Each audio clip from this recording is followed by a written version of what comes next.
Kasih karunia, rahmat dan damai sejahtera dari Allah Bapa dan dari Tuhan Yesus Kristus kiranya menyertai saudara-saudara di dalam kasih dan kebenaran.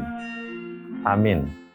Saudara yang dikasihi Tuhan Yesus Kristus, marilah kita mendengar firman Tuhan yang diambil dari Kejadian pasal 2 ayat yang ke-18 hingga ayat yang ke-25. Demikian bunyinya. Tuhan Allah berfirman, "Tidak baik kalau manusia itu seorang diri saja. Aku akan menjadikan penolong baginya yang sepadan dengan dia." Lalu Tuhan Allah membentuk dari tanah segala binatang hutan dan segala burung di udara. Dibawanyalah semuanya kepada manusia itu untuk melihat bagaimana ia menamainya. Dan seperti nama yang diberikan manusia itu kepada tiap-tiap makhluk yang hidup, demikianlah nanti nama makhluk itu. Manusia itu memberi nama kepada segala ternak, kepada burung-burung di udara, dan kepada segala binatang hutan. Tetapi baginya sendiri ia tidak menjumpai penolong yang sepadan dengan dia. Lalu Tuhan Allah membuat manusia itu tidur nyenyak.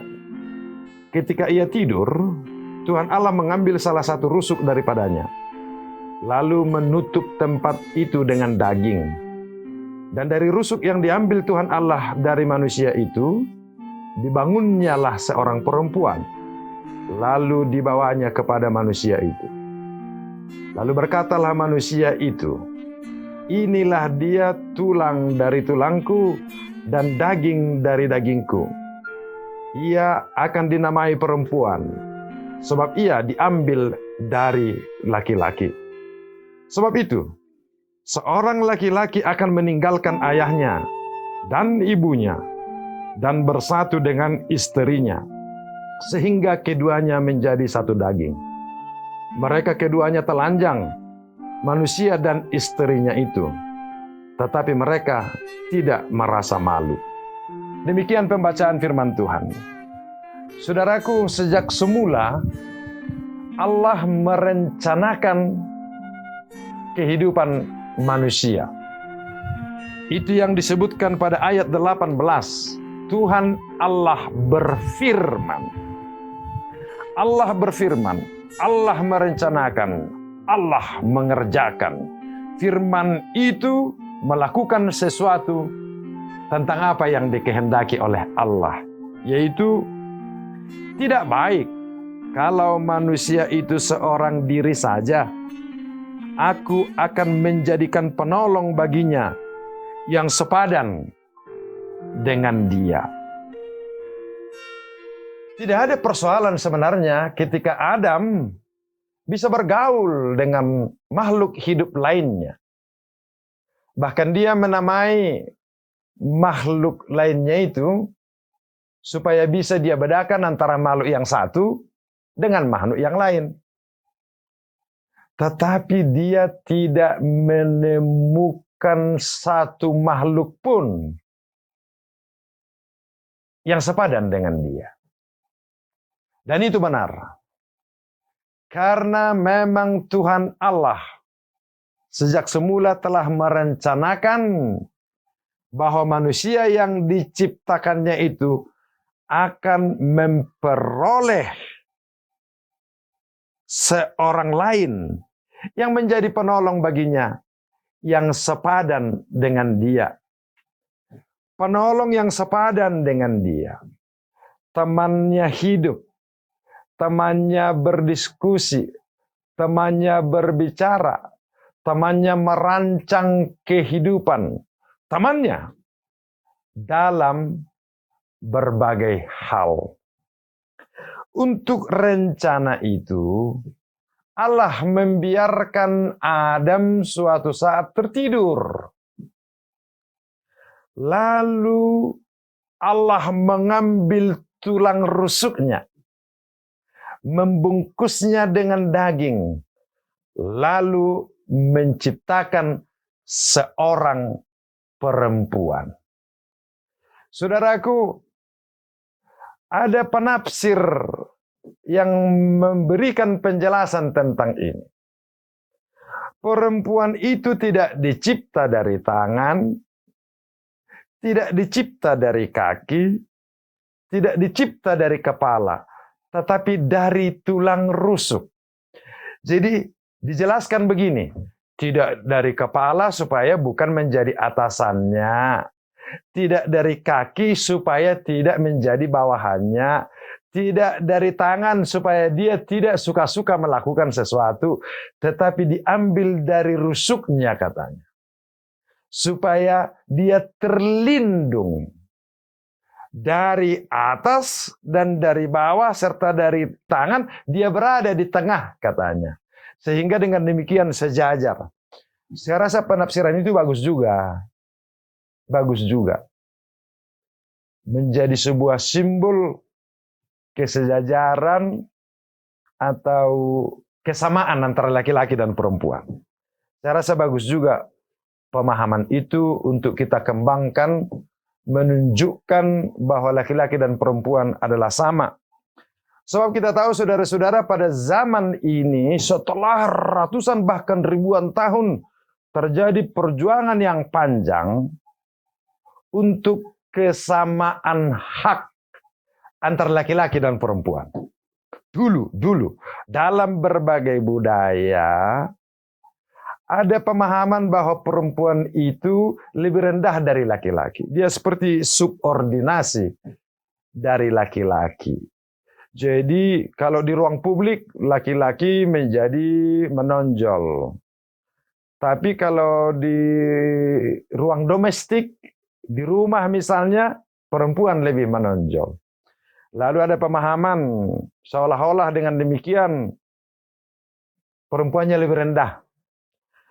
Tapi kalau kita bayangkan saudara-saudara, dahulu ribuan tahun yang lalu, ketika belum ada kota seperti kota yang kita kenal sekarang, yang ada adalah hutan rimba raya, di mana belum ada tradisi memasak, tetapi menikmati makanan dari buah, yang kemudian ikan, dan kemudian memang binatang yang dibakar, ya begitu dulu.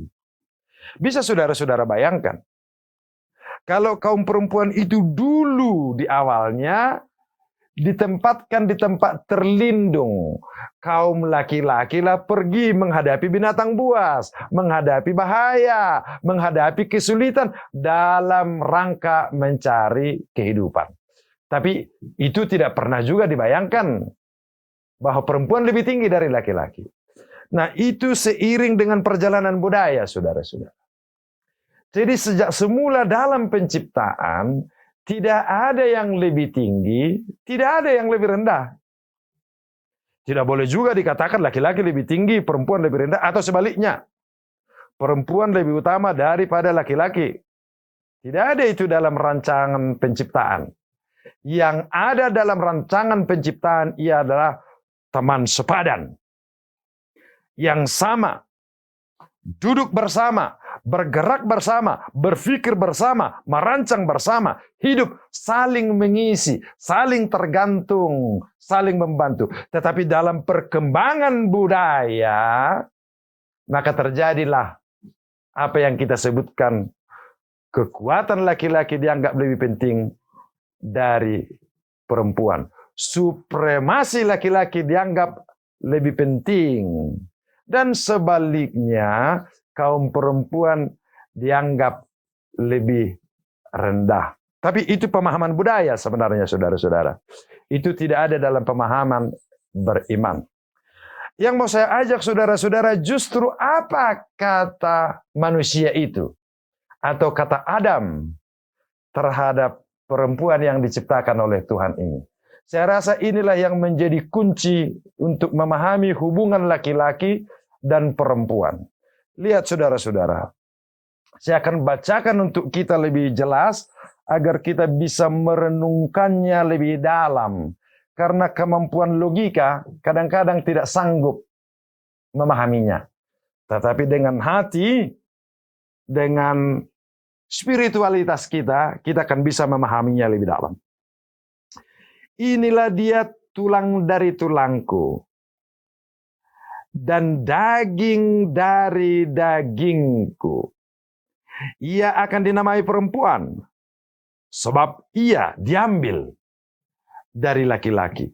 Inilah sebuah status confessiones, pengakuan yang mendasar dari seorang laki-laki, dari manusia itu, dari Adam. Inilah dia tulang dari tulangku, daging dari dagingku. Dengan kata lain, saudara-saudara, dia mengatakan, dia ini, perempuan ini adalah diriku.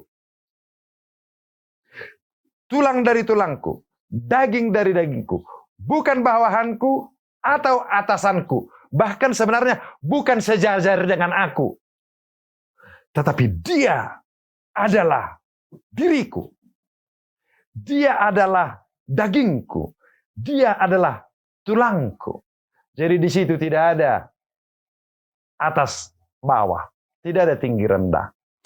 Jadi pengakuan inilah sebenarnya yang harus kita tingkatkan penghayatannya. Apalagi zaman ini bukan kesetaraan gender lagi, tetapi keadilan gender. Apa yang dimaksud dengan itu? Keadilan gender itu begini, saudara-saudara. Kita sebagai laki-laki hidup dengan perempuan. Itu adalah kehidupan real. Saya laki-laki, istri saya perempuan. Jadi hidup bersama, menerima sebagai bagian dari hidup kita. Part of my life. Jadi bukan lepas dari diriku.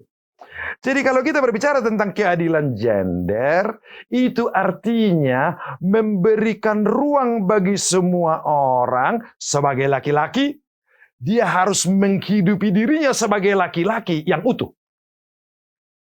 Sebagai perempuan, dia harus menghidupi dirinya sebagai perempuan yang utuh. Jadi dia punya kemampuan, dia punya kebolehan, dia mengekspresikannya dengan ruang yang terbuka secara adil.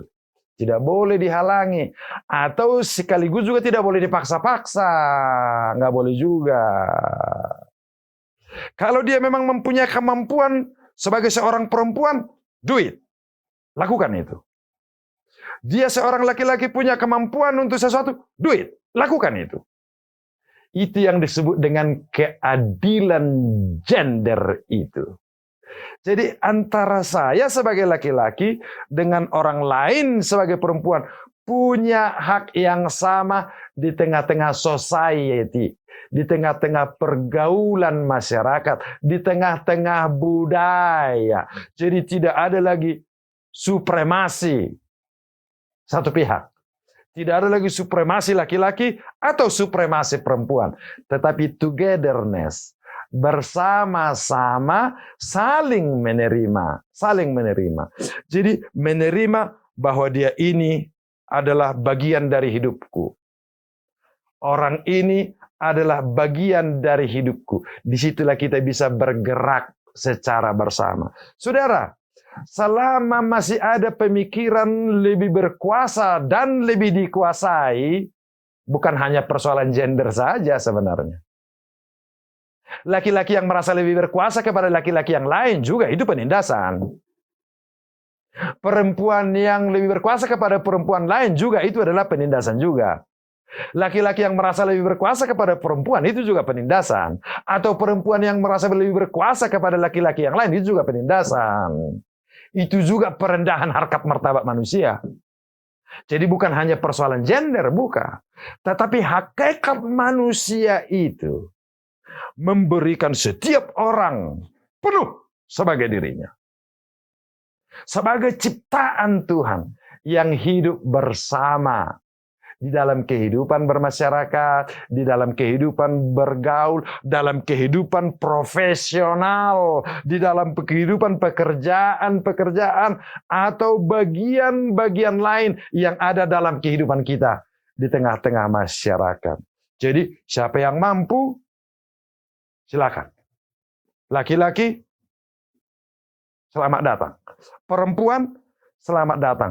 Jadi jangan lagi pakai jatah-jatahan. Jangan. Justru mereka yang selalu memenangkan jatah-jatahan itu merendahkan itu. Merendahkan itu. Padahal sekarang ini lihat. Perempuan itu di mana-mana sudah lebih maju dari kebanyakan laki-laki. Dalam hal-hal keahlian.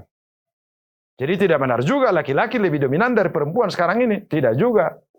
Sekarang perempuan sudah banyak yang mendominasi laki-laki. Tetapi persoalannya bukan di situ. Bagaimana kita hidup secara bersama atas dasar yang dikatakan oleh manusia pertama itu. Inilah tulang dari tulangku, daging dari dagingku. Dia adalah bagian hidupku, aku adalah bagian dari hidupnya. Jadi kebersamaan. Nah, saudara-saudara, di manakah kita mempraktekkan ini? Dalam teks kita ini dikatakan, itulah sebabnya seorang laki-laki meninggalkan ayah dan ibunya bersatu dengan istrinya supaya mereka menjadi satu daging. Keadilan gender ini, saudara-saudara, kita harus awali di tengah-tengah keluarga, di tengah-tengah pendidikan keluarga. Maka saya mengajak kita semua ayah dan ibu, marilah kita memperlakukan anak-anak kita, laki-laki atau perempuan, adalah mempunyai harga yang sama, mempunyai kualitas yang sama dalam kehidupannya. Janganlah menomorsatukan perempuan lalu mengesampingkan laki-laki, atau sebaliknya mengutamakan laki-laki kemudian mengesampingkan perempuan. Tapi berikan mereka ruang untuk bertumbuh menjadi dirinya. Seorang laki-laki harus menjadi seorang laki-laki yang utuh sebagai yang diciptakan Tuhan. Seorang perempuan harus menjadi perempuan yang utuh yang diciptakan oleh Tuhan. Dan kita secara bersama-sama bisa membangun diri kita menjadi ahli dalam bidang yang berbeda-beda. Tuhan menguatkan kita untuk terus-menerus meningkatkan keadilan gender ini. Memperlakukan semua orang, baik laki-laki maupun perempuan, adalah ciptaan Tuhan yang utuh, di mana kita bisa hidup secara bersama, membangun bersama, dan membangun keindahan hidup secara bersama. Amin.